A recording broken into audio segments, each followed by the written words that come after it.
A major defeat for President Trump on Capitol Hill. And no, it did not come just from Democrats. This was a bipartisan rebuke of President Trump. Any moment, the president could issue the first veto of his presidency. In fact, just minutes ago, he tweeted that word, veto, after 12 Republican senators joined all 47 Democrats to slap down the president's declaration of a national emergency to get the border wall funding he's been unable to get from Congress, despite 2 previous years of Republican rule. Senators Collins, Murkowski, Lee, Paul, Portman, Romney, Alexander, Toomey, Moran, Blunt, Rubio, and Wicker all breaking with President Trump today, despite White House threats that their votes would have repercussions.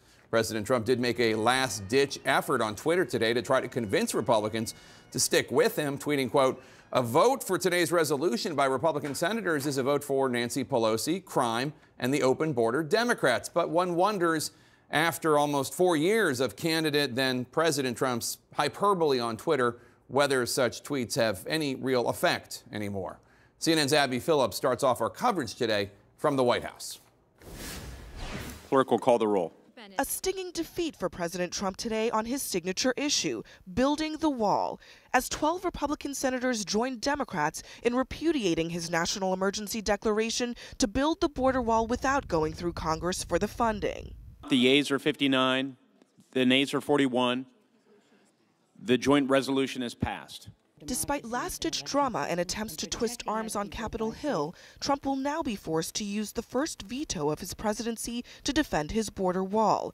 I'll probably have to veto, and it's not going to be overturned, and we're going to have our whole thing. It's been, the legal scholars all say it's totally constitutional. It's very important. It's really a border security vote. It's pure and simple. It's a vote for border security. But Republicans on Capitol Hill didn't see it that way. Several senators saying their vote is about the Constitution and separation of powers, not the president.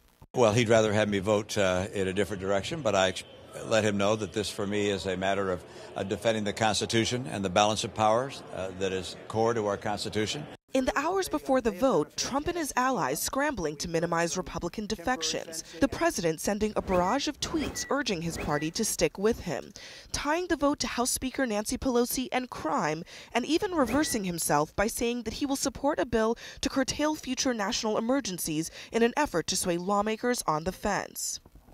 At the fence is exactly where Senators Lindsey Graham, Ted Cruz, and Ben Sasse found themselves last night, after rushing over to meet with the president, waiting at the White House gate and refusing to leave until they were let in, hoping to strike a last-minute deal. Kind of barged in on his supper. Only in the Trump presidency could you do that. If it had been me, I'd have told us all to go to hell and get out of here. I'm having dinner with my wife. But the point is that we had a very good discussion. Whether or not we can bridge the differences, I don't know. But according to sources, the president was irritated the senators had interrupted his family meal to present different proposals for resolving the impasse. Graham pushing Trump to support a bill that would diminish future emergency declarations, and Cruz pushing a new proposal that would not use military construction money to build the wall. A White House lawyer present for the meeting rejected that on the spot. The last-minute lobbying didn't work, but Trump is already passing the blame. The Republicans didn't fight hard enough.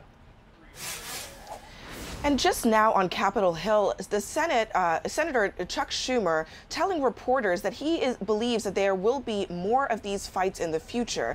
The National Emergencies Act allows them to bring a resolution of disapproval every 6 months, meaning that President Trump could be in this position numerous times until this fight is really over. Asked why Democrats would want to do that, he says that even if they have to fight it 10 times, they're hoping to win on the 11th time, Jake. All right, Abby Phillip at the White House for us. Thanks so much. Let's chat about this with the experts. Mike, 12 Republicans rebuking the president on how he's trying to build his border wall. It's a pretty big defeat. You know, is it? I mean, these are constitutionalists. This isn't fighting him on the wall. This happens, the separation of powers fights happens under every single president, right? The executive branch goes further and further. The legislative branch has some people that stand up for it. The vast majority of Republicans in the Senate and in the House and across the country's grassroots want him to do this. And so he's going to veto it. They don't have enough votes. There aren't enough Republicans to rebuke him on a veto. And so he's going to get the wall funding. What do you think? This is classically Trump, in that Lee handed him a way out of this that would have been sort of a bit graceful, and he was like, nah, pass.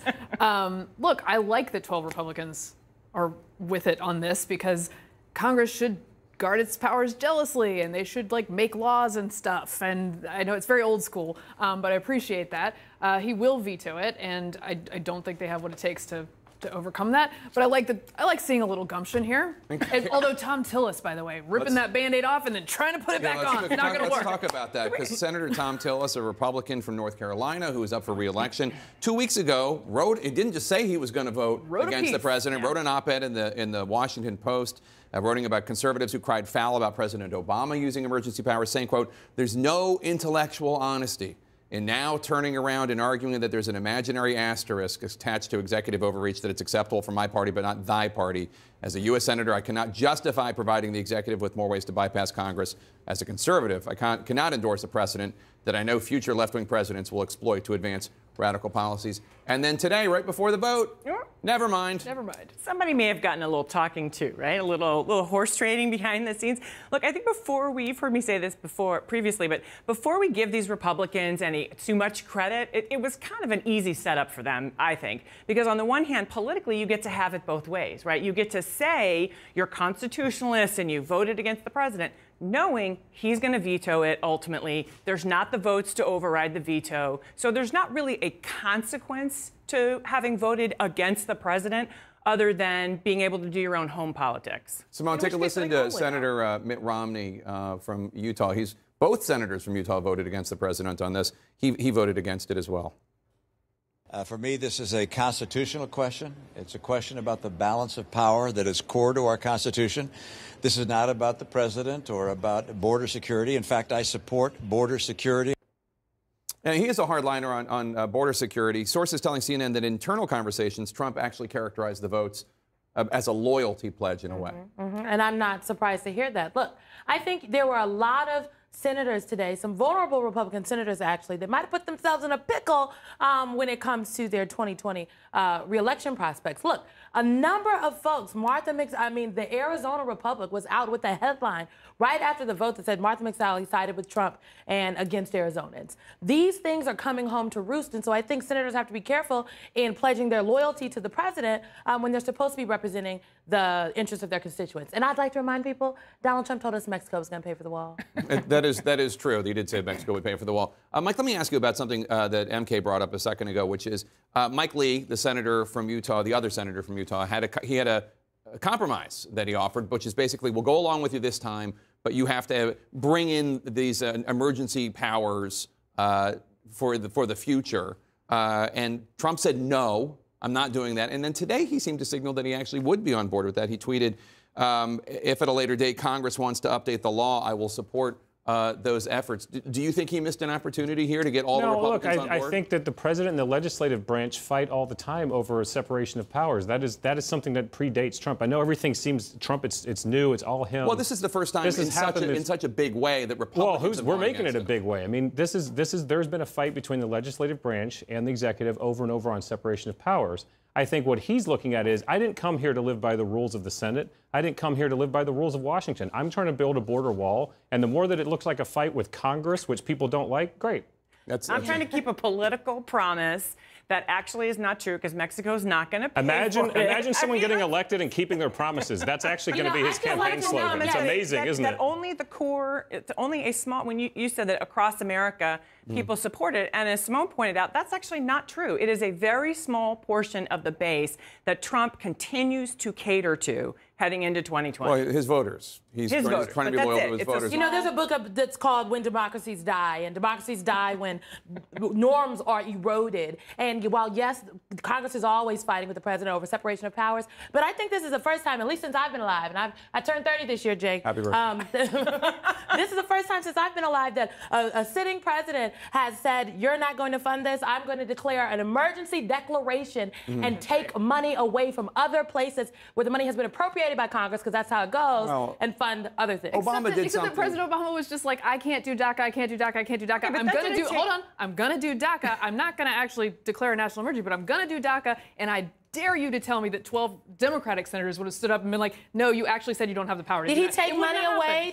Exactly. Did President Obama? You can no, it's parse not the all same you want thing. because it's an What I'm executive saying overreach. Is, again, for the people at home, in my R. Kelly moment, where's the camera? For the people at home, Congress has the power to appropriate funds, okay? Congress has the power to appropriate funds. What Donald Trump is doing is overreaching, overstepping. He doesn't have this They're power. both overreaches, and you are correct. I want to show you guys one thing before we go to break. A Republican senator told CNN's Phil Mattingly, quote, "It's not like this signals some big break from the president going forward, but it is an example, one maybe we've avoided the last few years, that we can push back and send a message when we need to." I'd like to point out that Republican senator was anonymous. So that's how much that Republican senator is interested in pushing back.